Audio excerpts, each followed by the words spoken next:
Thank you for that very, very warm welcome. I want to thank the VC's office and the School of History and the Marcus Cunliffe Center because he was my mentor when I was here at the University of Sussex. I want to thank my good friend, Professor Follett, Sophie Deacon, and the whole team that put this together, because I will have to acknowledge that when I got here earlier today, I had many technical difficulties, one of them being to recover some PowerPoint that I'm going to show you. But I want to begin with a little bit of music, so I'm stepping behind the screen. Be right back in order to play.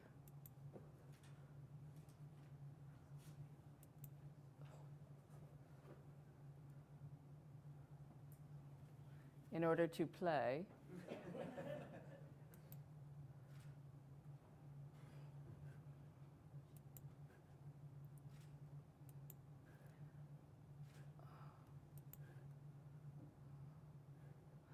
Well, I better quit while I'm ahead. I won't be singing the Ashokan Farewell for you, but it is one of the most evocative songs of the 11-hour film made by Ken Burns, The Civil War. So for any of you who've seen it, it is a very Scottish lament, as its author, J. Unger, said. It's a Scottish lament by a Jewish guy from the Bronx. And so often when people hear the haunting melodies, today I was playing it earlier for some of the technical people, and they said, oh, it sounds so Irish. So indeed, we do have, I think, in this music, a haunting melody that reminds us of the way in which the Civil War continues in modern America as a very evocative and important way to get into the past. It's a powerful tool. It evokes feelings more than ideas. And I can't possibly summarize the significance of the Sesquicentennial of the Civil War, but as earlier in the year at Chautauqua, which is quite a wonderful upstate New York venue where for over 100 years, Americans have come together to try to grapple with the great issues. And this one was, what is the Civil War and what can it tell us today? So I wanted to remind my audience that it began with changing in America, and indeed so significant that we can look and see the way in which the Emancipation Proclamation on the first day of 1863 signaled much to many, especially those 4 million slaves, most of them behind enemy lines in the South. Richmond's bread riots in April and the draft riots in July meant that you had ongoing struggles internally. We had freedom to slaves being declared. Meanwhile, in the South, the hope that the slaveocracy could continue, and at the same time, the greatest warrior of the Confederacy, Stonewall Jackson's death at Chancellorsville in May, signaled a terrible, terrible blow to that Confederacy. As his dying words speak to us today, let us cross over the river and rest under the shade of trees, a message that many Americans may wish had been heeded in life rather than in death. Shortly after, dramatic developments at Gettysburg and Vicksburg hinted at a resolution in the combat, yet the war machine rumbled on. Black troops made their mark at Port Gibson, Mississippi in May, at Milliken's Bend in June, and finally at Fort Wagner in South Carolina in July of 1863. And this is a battle that was powerfully depicted in Ed Zwick's 1989 film, Glory.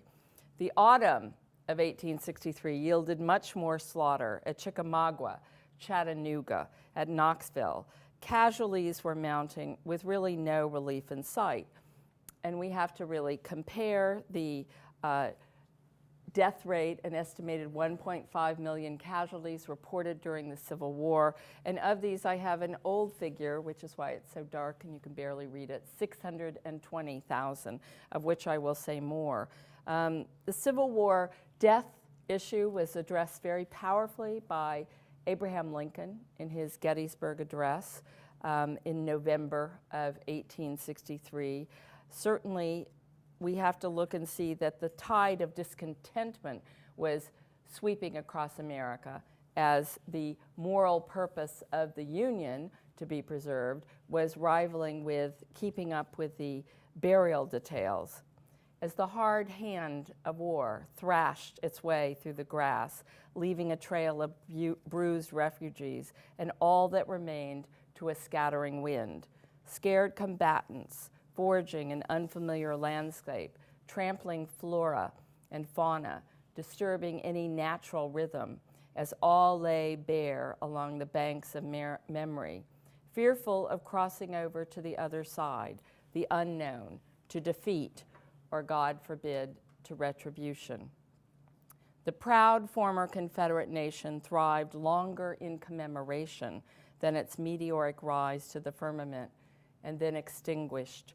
Those 1,570 days from secession to surrender, from valleys to little round tops, into craters and trenches, caves and chasms, from puddles of blood to oceans of mud, spiraling toward the bleak blank surrender at Appomattox, 1,570 days. But who's counting? Who's counting on those men who went off to protect the honor of women and children, first from insult, then from vile invaders, abandoning hearth in hopes of keeping homes and families on righteous paths, women and even men, like the Reverend H.D. Huffman, editor of the Biblical Recorder, who summed up the mood of unease in March of 1863. Winter is gone and spring is here. We feel it in the atmosphere and see it in the changing appearance of the forest and the field. But its return brings with it little of the buoyancy of thought and feeling with which its advent is usually hailed. The condition of the country and the prospects opening before us swallow up all other consideration. The war, with its miseries and anxieties, presses upon every community, every household, every individual, and the question is asked again and again, when will it end? For many Confederate women whose soldiers died at 3 times the rate of Union enlisted men, the waiting was unbearable. Some had already given up, like the bereaved Mary Vaughan. Having lost her father, then her husband, she wrote in February of 1863 from her Virginia plantation, ironically named Sunnyside. I have but one wish, and that is to die. You speak of my baby. Why, sister, will not God smite me there too? Will he not darken my young life to the uttermost? I will crush back the love welling up in the depths of my heart for the little one. So when God lays his chilling hand on her limbs, it will not craze me. I have not read my Bible since Charlie died. My tears and feelings seem frozen. I know I feel but one thing. I am alone and utterly desolate. The suicidal young widow renamed her baby girl Charlie after her husband and struggled on with her grief. In the South, rich and poor were feeling the pinch. Bread riots in Richmond signaled the seriousness of the dilemma within the Confederacy. Such hardships pulled on those at war, pulling many men home from the front. Furloughs were not enough by 1863. Desertions plagued both armies, and too many demoralized soldiers gave up the ghost to trek home, like Inman, the anti-hero of Charles Frazier's Cold Mountain, while Ada and Ruby took on the role of protectors and providers. Broken men from the South returned home to a place where they had once turned over rich, fertile sod, crops the world eagerly sought, tobacco, sugar, rice, indigo, and the mightiest of them all, King Cotton. Despite the rise of the urban seaboard as an economic force, America was still a nation of small farmers, dedicated to the principles of independence for which their grandfathers had fought, for which immigrants had made the arduous and dangerous journeys. It was significant that during the American Civil War, the population increased by an influx of immigrants. So Europeans traveled to a nation at war. By 1863, soldiers, North and South, were not fooled by the empty slogans, "Home by Christmas." American youth, so excited by war's outbreak, were paying a steeper price. 2,700,000 federal soldiers. Over 2 million were 21 or younger, with over 1 million under the age of 18, with some as young as 13 in the ranks. Antietam might have given Lincoln the Union victory he needed to issue the preliminary Emancipation Proclamation in 1862, but on September 17th, when the creek ran red near Sharpsburg, there were over 22,000 killed, wounded, or missing, more military corpses than any other 24-hour in U.S. combat before or since. And to this day, it remains the single bloodiest day in American history, although my European colleagues just marked the anniversary of the Battle of the Somme, which does certainly pale that toll. Certainly 1863 marked the most fateful year in this most fatal of American wars, a year when the Independence Day celebrations would be overshadowed by news from Gettysburg. After 3 days of battle, there were roughly 57,000 casualties. Or from Vicksburg, where rebels hiding in caves were forced to kill rats for food. But before we move on, I want to give you a little comparative military deaths. This is American military deaths tolls. It's even more interesting to me when I consider, coming from my adopted home in Ireland, that the American Civil War is the second largest conflict in terms of Irish combat deaths as well. Only the Irish dead for World War I can compete with the Hibernian loss of life in the American Civil War.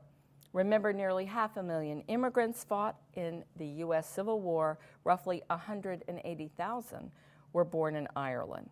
In this sesquicentennial season, we suggest the U.S. Civil War was even more devastating than previous generations calculated.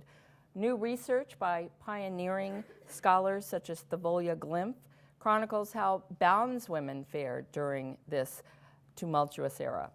And Jim Downs, whose book Sick from Freedom presents some of the most original work on medicine and the Civil War by focusing on the effects of disease and public policy. The traditional number of 620,000 Civil War dead has been revised upward almost another 100,000 by J. David Hacker in the Journal of Civil War History in 2012. The slaughter of thousands of sons, husbands, brothers, and sweethearts imposed an unimaginable burden. Again, an equivalent portion of today's U.S. population would be roughly 7 million. Try to imagine the impact of a death toll of 7 million. Civil War scholars and current Harvard president Drew Faust have told us much about this topic, as does Rick Burns' new film, Death in the Civil War.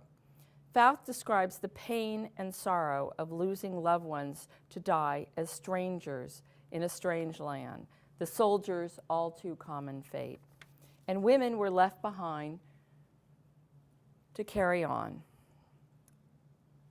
Before 1900, less than 20% of Americans died away from home. So the Civil War was the largest and most cataclysmic anomaly for 19th century death. And women played no small role in this epic. Women like German immigrant Elizabeth Thorne, the wife of the caretaker of the Evergreen Cemetery in Gettysburg, Pennsylvania. Her husband had gone for a soldier. In July and August of 1863, she personally assisted with burial detail, helping to dig graves in the last months of her pregnancy during a hot, grueling summer. She measured off plots and interred nearly 100 Union corpses, assisted only by an aged father-in-law. Unfortunately, there were 3,400 more Union corpses to tend that particular summer. David Wills, a Gettysburg lawyer, led the campaign to establish a federal cemetery, and the burial work, begun in the summer of 1863, was not completed until March of 1864, nearly 4 months after Lincoln traveled to Gettysburg.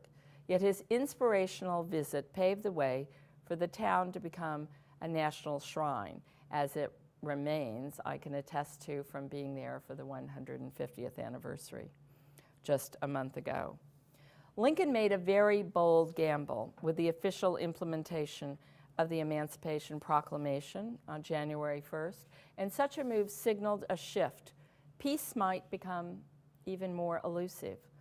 Less than 500,000 of the 4.4 million persons of African descent living within the United States were free blacks, and they, most of all, knew that slavery was a necessary first step toward black rights, eliminating slavery. Race leaders such as Frederick Douglass pushed for black enlistment, proclaiming, "Let the black man get upon his person the brass letters U.S. Let him get an eagle on his button and a musket on his shoulder. There is no power on earth which can deny that he earned the right to citizenship in the U.S." And indeed, he donated 2 of his sons to this effort, and one was wounded at the Battle of Fort Wagner. Although Abraham Lincoln credited Harriet Beecher Stowe and Uncle Tom's Cabin with stirring up sentiments that led to the Civil War, it was another Harriet Tubman, who deserves accolades as well. A woman about whom there is much mystery, many disputes, but we can all agree to the date of her death on March 10th, 1913, so this is also her centennial year. She became known as the Moses of her people, undertaking dangerous missions to extract slaves clandestinely in the decade leading up to the Civil War, moving the self-liberated into Canada. With the rescue of fugitive Charles Knoll in April 1860, her first public rescue, Tubman became even more audacious, moving her underground struggle above ground. And it's an important struggle that intensified during wartime. African American men in the rural South might desert plantations to escape behind enemy lines. They were first labeled as contrabands, but following emancipation, they were acknowledged as potential military recruits. The wives and children left behind to fare for themselves were a concern. One black soldier, Spotswood Rice, wrote in September 1864 to confide to his children, still in bondage, held hostage by their Missouri plantation mistress, "If she meets me with 10,000 soldiers, she will meet her enemy. I once thought that I had some respect for them, but now my respect is worn out and I have no sympathy for slaveholders. As for Christianity, I expect the devil in such hell. You tell her from me that she's the first Christian I ever heard say that a man could steal his own child, especially out of human bondage." Tubman stepped up her search and rescue activity during the war, especially when Governor Andrew of Massachusetts sent her to occupied South Carolina to perform special duty. She was a scout. She was a leader on one of the most daring Union operations behind enemy lines, the Cumby River Raid on June the 2nd, 1863. 3 federal ships moved cautiously upriver shortly before midnight, loaded with black troops, seeking to strike deep and hard behind enemy lines, catching slaveholders off guard. Robbing warehouses and torching planter homes was an added bonus to liberating slaves. Over 750 bondspeople were spirited onto gunboats that single night, escorted to freedom, provided protection in Union camps. Her legendary status as a freedom fighter would only be enhanced by such intrepid military service which would eventually gain her a military pension, which she applied for unsuccessfully for 20 years, but in 1899 received her military pension. Her exploits were recorded in the Northern press, which by the time she was back in the North, her interest in black refugees in the South was something she worked tirelessly for. A campaign of supplying soldiers with everyday wants and needs was launched shortly after Fort Sumter, and Tubman was one of the many women carrying on these campaigns. In New York City, 20,000 had turned out after Lincoln's rallying the troops. Women in New York City organized the Women's Central Relief Association in April of '61. This outpouring resulted in millions of donated goods to federal soldiers. This is a housewife, a sewing kit supplied to soldiers by patriotic charities. The U.S. Christian Commission distributed tracts and Bibles. We know that these would nurture people spiritually, but perhaps, some of the tracts we can see actually save people's lives, as this was a Bible that C. Roby fought at Gettysburg, and it's part of a current exhibition on display at Gettysburg, and this received a bullet.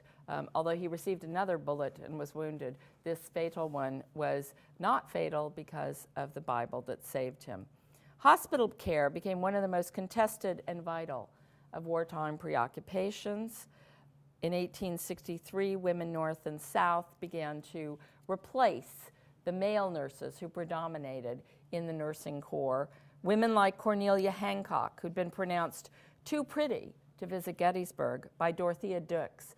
Dorothea Dix was the superintendent of U.S. nurses. She was called Dragon Dix by many young women who were irritated with her rules that only those women over 30 and plain in appearance could serve in the nursing corps. But with emergencies like Gettysburg, Hancock took her youth and her rosy cheeks to a field hospital in rural Pennsylvania, and she described the scene in her journal. So appalling was the number of wounded as yet unsuccored. So helpless seemed the few who were battling against tremendous odds to save a life. So overwhelming was the demand for any kind of aid that could be given quickly that one's senses were benumbed by the awful responsibility that fell to the living. Hancock and her sister nurses rendered incalculably valuable service. Catherine Wormley found herself on one of the floating hospitals, boats that were pressed into service to get to the front, to transport the wounded rapidly to save lives. Another devoted nurse was nicknamed Mother by her grateful patients, and so Mary Ann Bickerdike would slap on a Quaker bonnet and head for the battlefield when Federal troops were in distress. Louisa May Alcott served in D.C. hospitals and then returned home to Massachusetts to pen her novel, Little Women. On his journey from the Soldiers' Home, which was the Lincoln summer cottage in Washington, on the morning of July 2nd, 1863, Lincoln decided he wouldn't take his own carriage, but to ride horseback, escorted by mounted bodyguards. The plan was for Mrs. Lincoln to follow in his carriage. When she did, serious mishap befell. She was thrown to the ground from the vehicle and landed badly when her skull connected with a rock. As the papers reported, the driver's seat became detached from the carriage in some way. Investigators discovered the accident was no accident, the carriage had been tampered with, and fears over the president's safety multiplied. Lincoln was particularly disturbed that his wife had suffered this as collateral damage of sabotage or an assassination attempt. After her fall, Mrs. Lincoln was taken to an Army hospital where a surgeon suggested her cuts were superficial. Nevertheless, Lincoln called on Rebecca Pomeroy to watch over the First Lady in those first days after her head injury. Mary seemed to recover rapidly. Lincoln himself sent his son Robert news to disregard the press reports. They would be going ahead with elaborate celebrations for July 4th. But by July 4th, with news of Confederate retreat from Gettysburg and defeat at Vicksburg, the shades instead were drawn at the White House when Mary Lincoln's condition took a turn for the worse. We know that by then Lincoln was seeking out his son, who was traveling through New York, where the draft riots had broken out. They'd broken out over the fact that the Conscription Act would allow a draftee to provide a substitute or pay $300 to get out of Army service, a feature which Lincoln had opposed, Congress had allowed. This infuriated those who felt it was a rich man's war but a poor man's fight. Mobs attacked a draft office in New York City on Monday, July 13th, and one of the first places to be looted was the Brooks Brothers store. Soon, rioters erupted throughout the city with particular dangers for African Americans who were trapped in the melee during these ghastly 4 days. One observer described in her memoir, whenever Negroes were discovered, they were hanged or either barbarously murdered. Eventually, the crisis passed. Mary Lincoln recovered from her wounds, but this attempt on the president's life convinced Mary to redouble her efforts to demand bodyguards for her husband, which led to the establishment of the Secret Service. Now, while all of this is going on, I was quite charmed to find this photo that was simply labeled Coney Island, summer 1863. So while there were people strolling on the beach in the north, we know that things worsened in the south. There were parties being held. They were called starvation parties, where guests drank water, and they took the food and they donated it to the soldiers. One young patriotic girl told her mother, when provisions got low that she couldn't feed a passing soldier, she should let me know every time one comes so I can miss a meal for him. While Southerners felt squeezed by economic developments, plentiful harvests contributed to Northern farmers doubling their export of foodstuffs to Europe. Farmers who had to sacrifice cotton crops turned to the wool trade. Thus, sheep production in Northern states doubled during the war.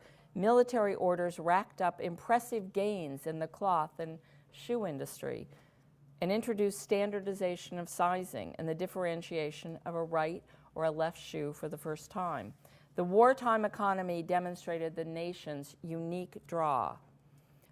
Again, more than 250,000 immigrants came in per year during wartime, landing on U.S. shores and many ending up in the Army. While networks of women volunteers constituted a patriotic sisterhood, women like New Yorker Josephine Shaw, who said, December 16th, today is my birthday, 18 years, sent 42 pairs of mitten to Rob. Rob was her beloved brother, Robert Gould Shaw, killed at Fort Wagner in July 1863. She married later to Charles Russell Lowell. In October 1864, she received the news of his death. But her husband had told her to live simply, to do her duty, and so we had women of the aristocracy, women of the middle classes commingling and deciding to take on the battle on the home front, and that was to keep up spirits. So they began to have a series of fundraising activities through the U.S. Sanitary Commission. They organized grand bazaars, this an image of one in Brooklyn. And again, it became a kind of a contest of the ladies of the time. The first sanitary fair in Chicago netted $80,000 in profits. And a Brooklyn newspaper reported that Boston was in the agony of a fair, but Brooklyn was going to beat Boston. So we had a kind of rivalry between the towns, still going on, I understand, in baseball. In early 1864, a Brooklyn committee wrote to Lincoln saying, could you send us for our approaching fair some autograph, a document of your own that will enable us to rival the Chicago Fair? Because he'd sent a copy of the Emancipation Proclamation, one of 4 that remain, to this particular effort. By 1863, Americans north and south were considerably taxed by wartime deprivations. They sought out diversions. Now, the Lincolns had been in mourning from February 1862 due to the death of their son, Willie. But by January 1863, they resumed entertainments. Mrs. Lincoln decided to host a wedding reception for Charles Lavinia and his bride, Charles Stratton, known as General and Mrs. Tom Thumb. The First Lady had been urged to entertain and to try to rise to the occasion. We know that impresario Steele Mackay, born in Buffalo, an abolitionist, during his teens joined up with the Army, but at the same time he thought it was important to further his artistic career as well as his Army career. So he began to perform Shakespeare's plays in what I think is probably the first USO effort, still unchronicled, and I'm looking for a student to take up this topic. But the love of Shakespeare was so great among the American people, and particularly among the soldiers, who were some of the most literate, well-read, and reading their letters, you begin to understand how the American educational system that was spreading had its positive effect, especially for us historians who can now still find evidence of this. When Tocqueville was chronicling America, he wrote in Democracy in America, "There is hardly a pioneer's hut that does not contain a few odd volumes of Shakespeare." I remember that I read the drama Henry V for the first time in a log cabin. One such log cabin began belonged to the family of Abraham Lincoln. Like so many American presidents, Lincoln had a lifelong fondness for the bard. He went to many Shakespearean dramas, and his love of theater, I think, has become quite legendary. Americans embraced Fanny Kemble when she and her father brought British Shakespearean drama to the American stage in the 1830s and the 1840s. The Astor Place riot had putatively revolved around rival actors, the battle between British and Americans and their interpretations of the drama. I must confess, most Army gentlemen did not occupy themselves with Shakespeare, but rather gambling and cards. But it is important to see that they spent more of their time dwelling on home and waiting between the battles. And their minds was often drift back to the images they carried into war, that of a young beloved son, that of a young daughter. And indeed, we find that the divisions were such that here is Ben Helm, Abraham Lincoln's brother-in-law. He'd invited him to come and serve in the Union Army. He turned down Lincoln's generous offer for a high commission. He was fighting for the Confederacy, commanding the famed Kentucky Orphan Brigade when he was killed at Chickamauga on the 20th of September, 1863. When Lincoln heard the news, he said, "I feel as David of old did when he was told of the death of Absalom."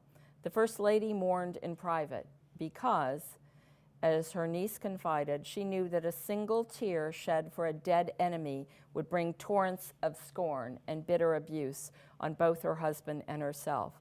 Lincoln rescued his sister-in-law, Emily Helm, who'd run into trouble at the border, summoning up the pregnant widow and her children to the White House in December of 1863.